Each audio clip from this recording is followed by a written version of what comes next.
আমরা আজ এসে উপস্থিত হয়েছি একটি রক্তদান শিবির আয়োজনে। আজকের এই রক্তদান শিবির আয়োজন করেছে রসিকগঞ্জ অ্যাথলেটিক ক্লাব।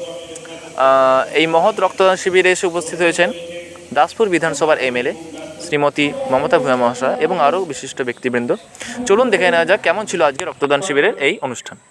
বুলেটিংয়ের পক্ষ থেকে আমি রিপোর্টে রাকেশ চক্রবর্তী। সবসময় আসতে পারিনি, উনি এখানে উপস্থিত আছেন। তো আমি এসেছিলাম, তো বললো যে এখানে একটু পরিষ্কার পরিচ্ছন্ন লাগবে।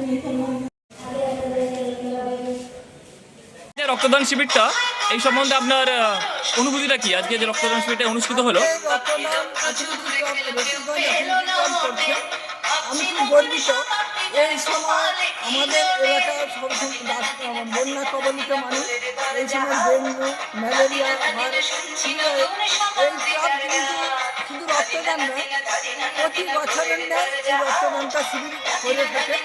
এই সময় আমাদের বিদ্যাসাগরের 155তম যে জন্মদিন উপলক্ষে, 55তম জন্মদিন উপলক্ষে এটা রক্তদানটা শিবির করছে।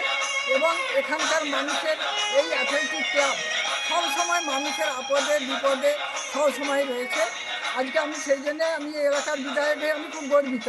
আমার প্রতিটি ক্লাব এই ব্লকে প্রতিদিন একটা নয় দুটো রক্তদান শিবির আছে।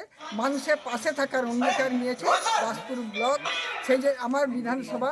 আমি খুব গর্বিত হই আজকে, সেই জন্য আমি যেখানেই রক্তদান শিবির হয় তাদের উৎসাহ দেওয়ার জন্য আমি বিধায়ক হিসাবে আমি প্রতিটা ক্লাব বলুন, পঞ্চায়েত বলুন, যে কোনো অনুষ্ঠানে রক্তদান শিবিরটা করলে আমি সেখানে যাই। সাধারণ মানুষের উদ্যোগ কীরকম দেখলেন আজকে? সাধারণ মানুষের খুব উদ্যোগ, কেন আমার দাসপুর এলাকায় রক্ত দেওয়ার জন্য প্রচুর মানুষ কিন্তু ক্যাম্প নিতে পারছে না। সেই জন্য আমরা প্রতি জায়গায় একটা ক্লাব যদি ক্যাম্প 100টা নেয় সেটা আমরা খুব উপকৃত হই। কিন্তু একটা রক্তদান ক্যাম্প করতে হলে মানুষের প্রচুর খরচা করে, এমনি অনেক আন্তরিকার মধ্যে জোগাড় করে মানুষ আসে, কিন্তু রক্তটা তারা না দিতে পারলে খুব দুঃখিত হয়। সেই জন্য দেখি এবারে আমরা 100 জন রক্ত দিবে, সেই জন্য সেইভাবেই চেষ্টা করি। কাদের উদ্যোগে হলো আজকে? আজকে অ্যাথলেটিক ক্লাবের, রসিকগঞ্জ অ্যাথলেটিক ক্লাবের। Thank you ma'am.